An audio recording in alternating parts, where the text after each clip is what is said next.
Matthew, you have counseled that those who minister with and to youth embrace an interdisciplinary approach. And one of the disciplines that contributes in your vision is science or psychology, or in some parts of your paper you refer expressly to positive psychology. But I know that among some pastors or theologians or scholars, there's a sense of, we have a theological circle, we have a rich tradition, we have revelation and the evolved practices of the church.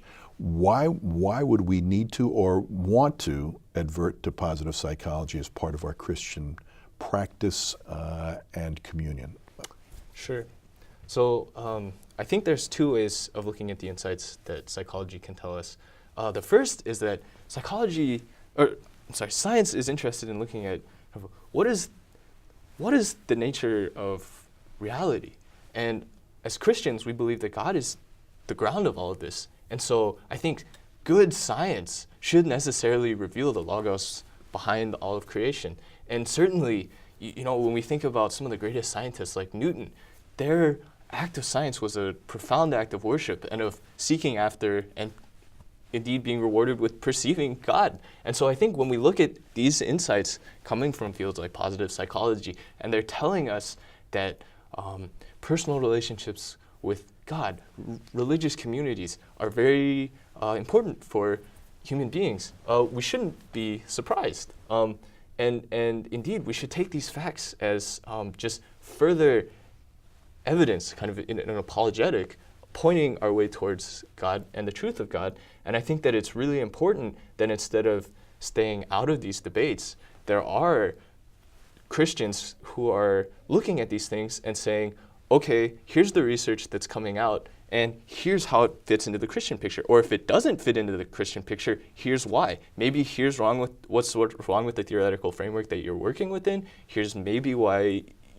you're making certain claims that don't follow. And so I think in that sense, it can have a tremendous apologetic value. I think the other way in which it's very important is that there are certain ways that they can inform our practice. So for instance, I think a lot of kind of spiritual formation groups and sharing and giving of testimonies is incredibly helpful.